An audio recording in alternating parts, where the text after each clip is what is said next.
Hey Buzz fam, we are back and we are going to be leaving the rig here, and we're going to leave ourselves here because we've got 3 maintenance things on the exterior that is potentially going to save us thousands and thousands of dollars. Yeah, 3 simple things, and then we've got a myriad of small things that we want to tackle today. It's a good day to get some things done that we've been putting off for a little while. Yes, these are 3 things especially that you do not want to miss.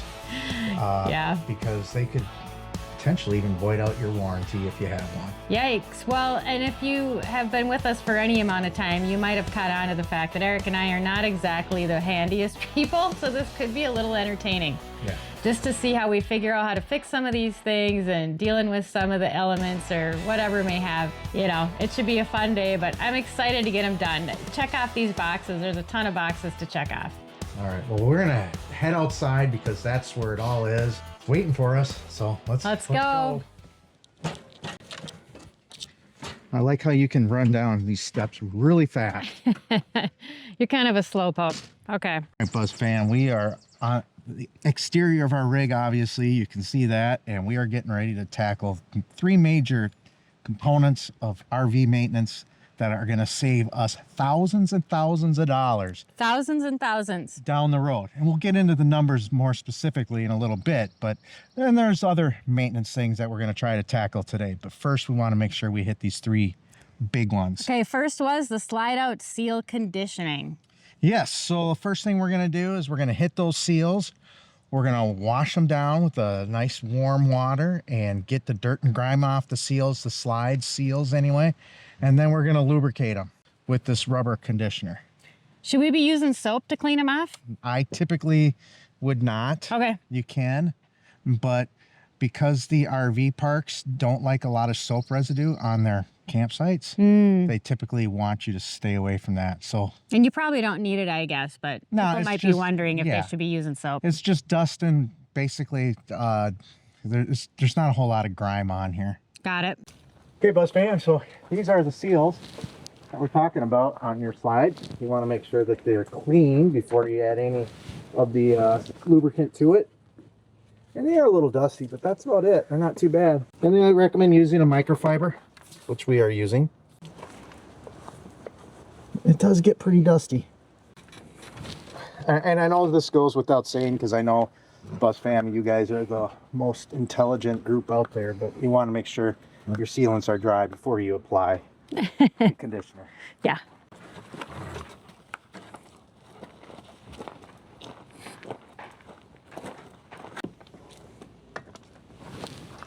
Actually, this side's cleaner than the other side.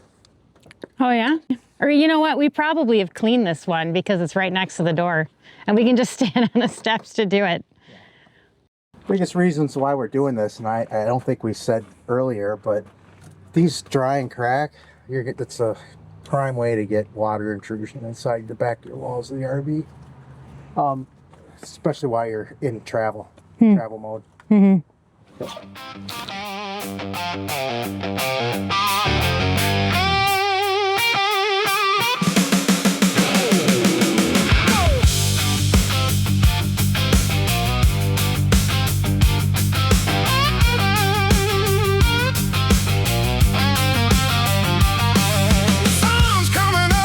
Pennsylvania line, got the Brinkley leveled out, feeling mighty fine.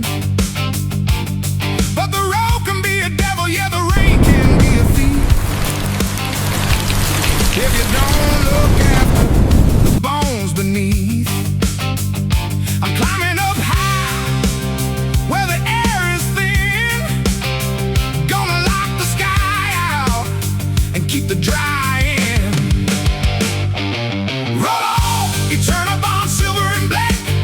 Across the roof line, there's no looking back.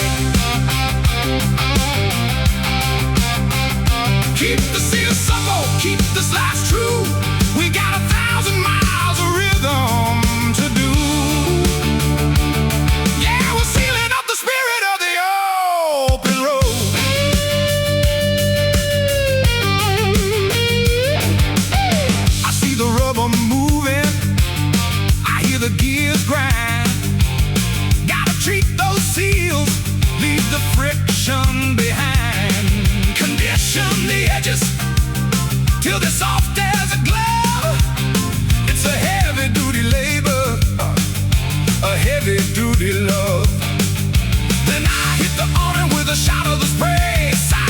a shadow when it opens away.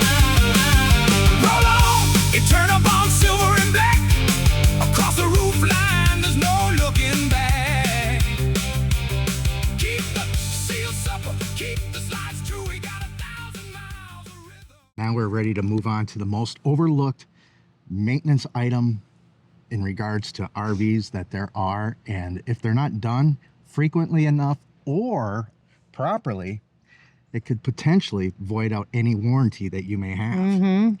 And that is your roof. It's really, really costly and so important to keep water intrusion out of your RV. Water is your biggest enemy. Yeah.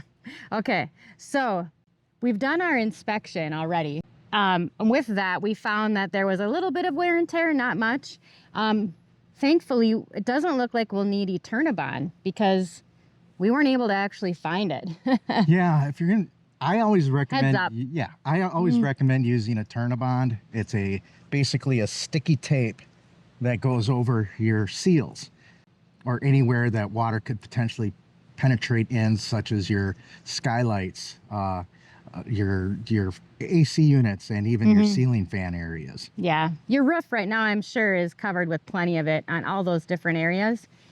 We didn't think about how difficult it would be to come by, and we just kind of called around some local places. They didn't have any. Hit up the local big hardware stores, and they didn't have any either. Sounds like it's something you probably should plan to pre-order. So just heads up on that. If you're thinking about doing something like this and grabbing some Eternabond, you're going to have to plan ahead just a little bit. You may find it at a really well-stocked large RV supply store, but we didn't, which is okay because we didn't actually need it. The roof is in really great shape. So we're going to use the lap seal that Eric mentioned. I've never used this before. Have you? I have not. This is our first go around. You know, we've been full-time RVers now for a little over a year and a half. We've been on the roof several times already, inspecting all the sealant. And this was the first time we actually saw something that needs to be looked at. Yeah, so, and then we got this new gun we haven't used before yet either. So, it's just the usual gig. There's a little clutch here that you push this back to insert the tube. No big deal. Let it go, and then you press this dealy here to, you know, so pretty self-explanatory. I'm going to cut this off, but I wanted to practice it before I get up on the roof. So I didn't want to be up there trying to figure it out.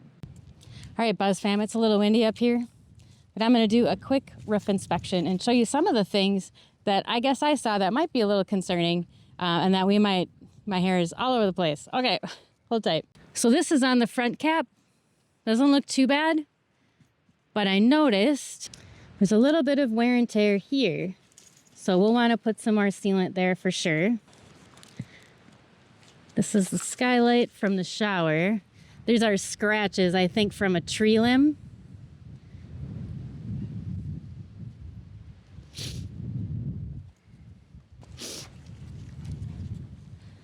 This is the Max fan lid here.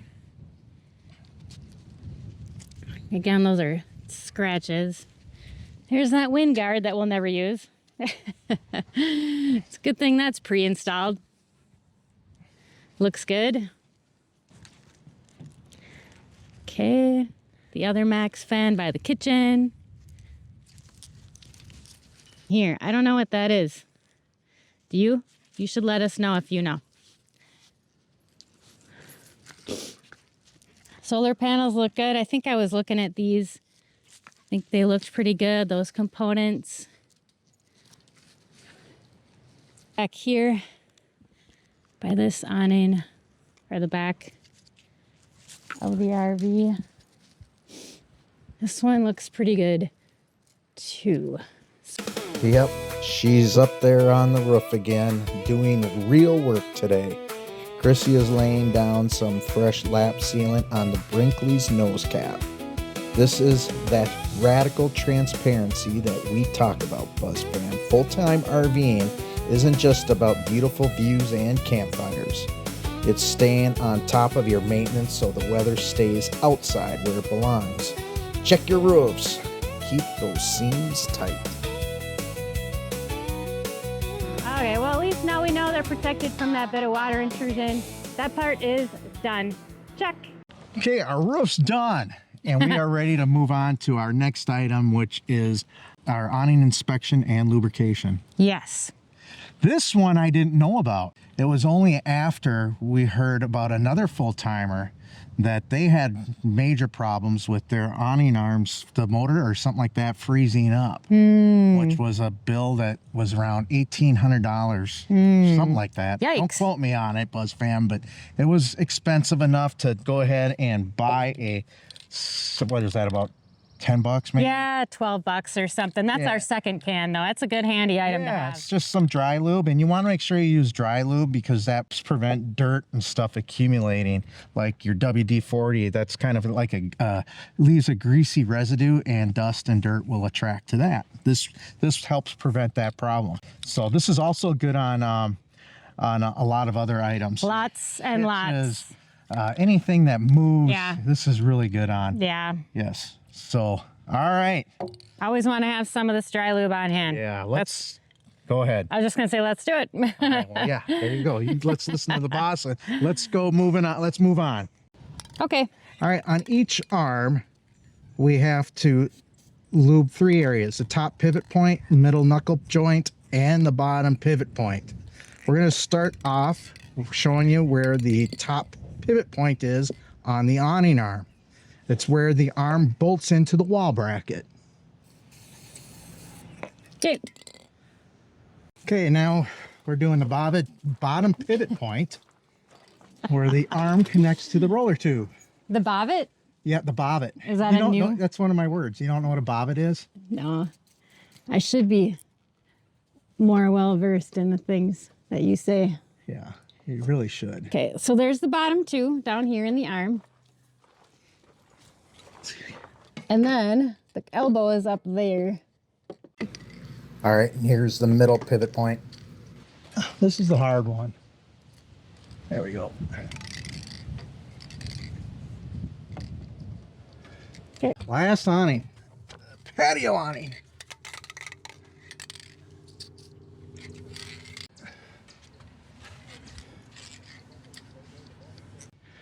All right, so that's a 30-minute test. That will save you anywhere from $600 to $1,500 in repairs if you just do that routinely. And it takes about 30 minutes. There you have it, Buzz Fam.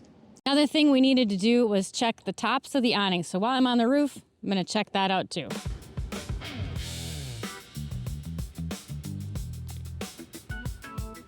The motors sound really good. They're nice and quiet. And everything looks great. We don't actually use our awnings that much. Buzz Fam, if you're familiar at all with like a sticky awning, it jerks when it goes. So if it needs lubrication, it's gonna like go, you know, it's gonna be kind of jerky. And I've noticed that sometimes, I think on our garage awning, not the patio awning, but the garage awning can get a little bouncy when you extend it. But this one also sounds great, looks great. Looks really good.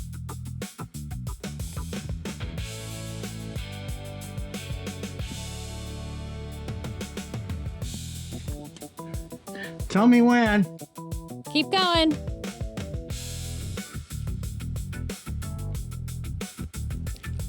Okay. Looks good. They all look great. Oh, wow, it's nice. Nice and shady down here. Yep. We don't, as Krissy was saying, we don't really use our awnings too much, and they all look really good down here. So, we're all good down here, Krissy. Say what? We're all good down here. Awesome. Yeah, it looks fantastic up here. And this is the one we probably use the most. Love it. Okay, and we've got one bonus section, and that is to touch up some of our rail. And the reason why we're doing this is just we have that deck out pretty much every day, and it's starting to rust in some areas. Not real bad or anything like that, but Lippert uses this color here from Rustoleum. It's a flat black protective enamel, and that's we're going to be using this product here on the deck rails. All right, so let's have some fun, Buzz fam. Let's get on it. All right, Buzz fam, the most important thing about applying paint to a substrate is make sure you prep. Now, on a windy day, you can get a lot of overspray, so I highly recommend pick a calm, sunny day, temperatures above 40 degrees, and make sure your substrates are clean and dry. So first thing I'm going to do is tape off areas I do not want to get overspray on.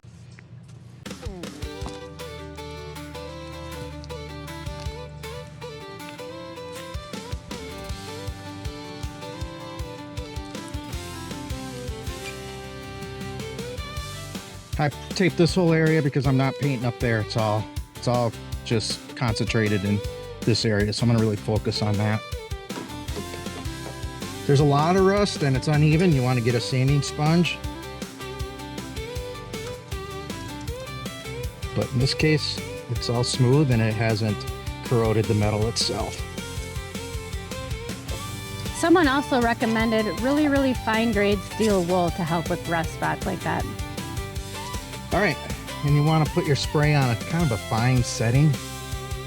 And this I've got choices between 1 through 4, actually 1 through 5, 1 through 6. Man, it's like pretty wide nozzle here. Now the wind is coming off. I believe it would be going southeast maybe. You just want to just spray lightly. Less is more here.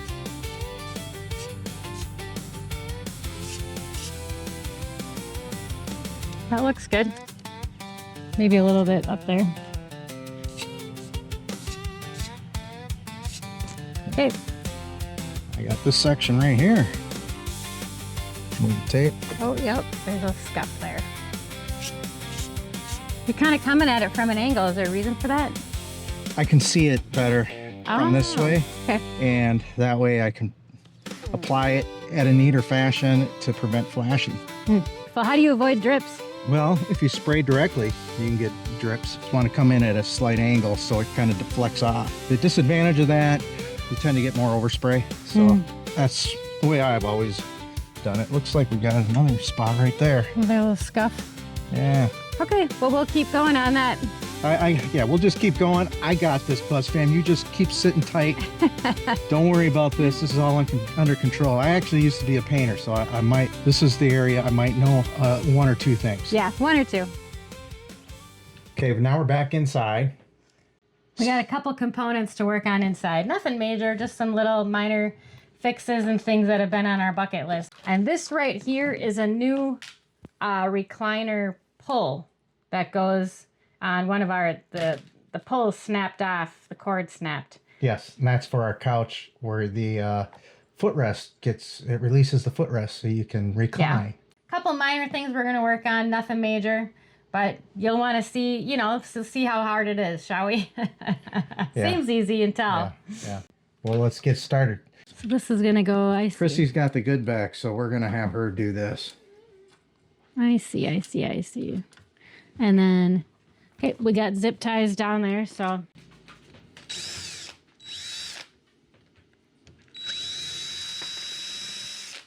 Okay, we got this secured.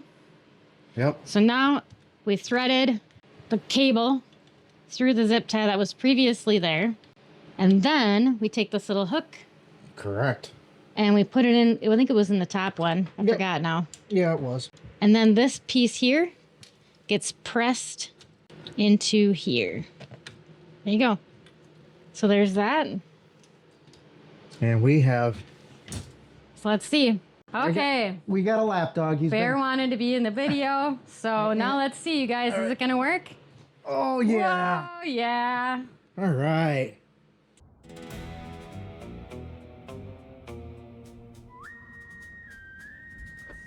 We checked off a few boxes. We did. So we're going to celebrate and have a nice fire. But first, let's get these tools put away. Yep. Put them way nicer than that.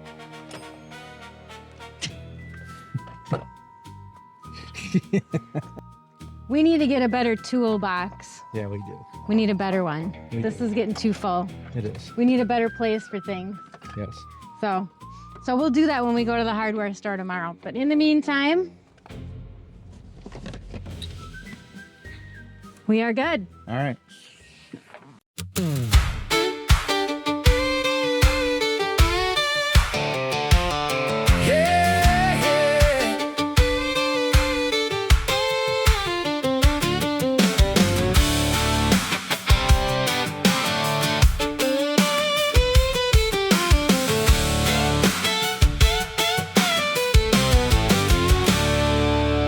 The Brinkley's leveled out, the day is finally done. Big E's got the cedar logs stacked up one by one. Krissy's in her camp chair, smiling in the glow, while the country stars are getting ready for the show. Bear just fetched a cold 190 pounds, a good boy at my feet. Yeah, this little slice of heaven is feeling pretty sweet. The wood smoke is rising, the evening breeze is right, but there's just one thing missing from our campsite tonight. We're looking at the fire, watching sparks fly high underneath this wide open painted country sky. Got the acoustic strumming, got the rhythm and the rhyme. Just wishing all the Buzz fam was sitting here tonight. Yeah, pull up a cooler, let the good stories roll, 'cause this Boondock buzz is mighty good for the soul.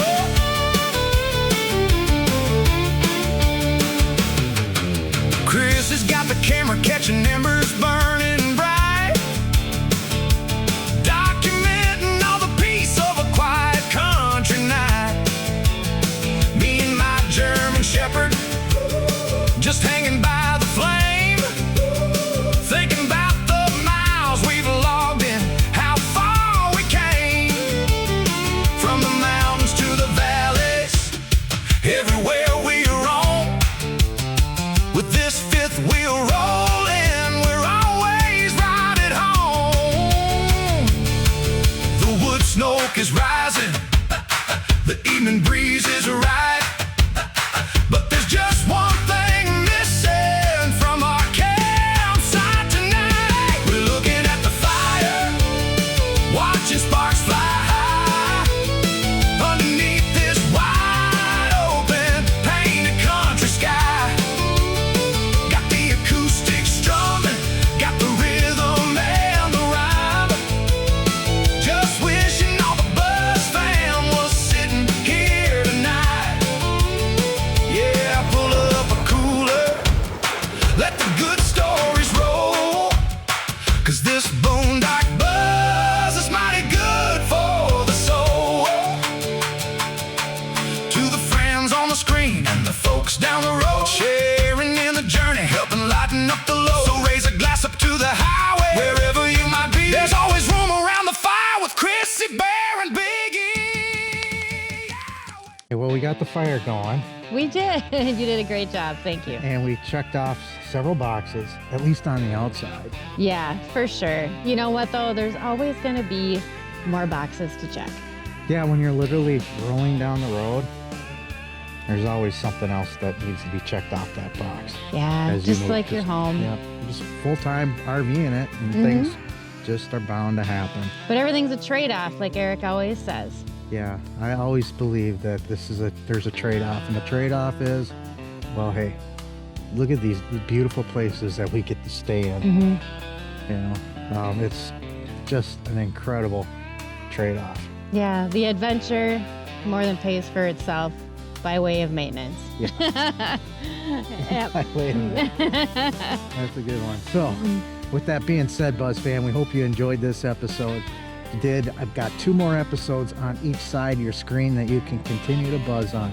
And hey, remember, it's a dangerous road out there, so always buckle up and keep your moral compass pointed north. Until next time, we'll see you then. Bye, guys.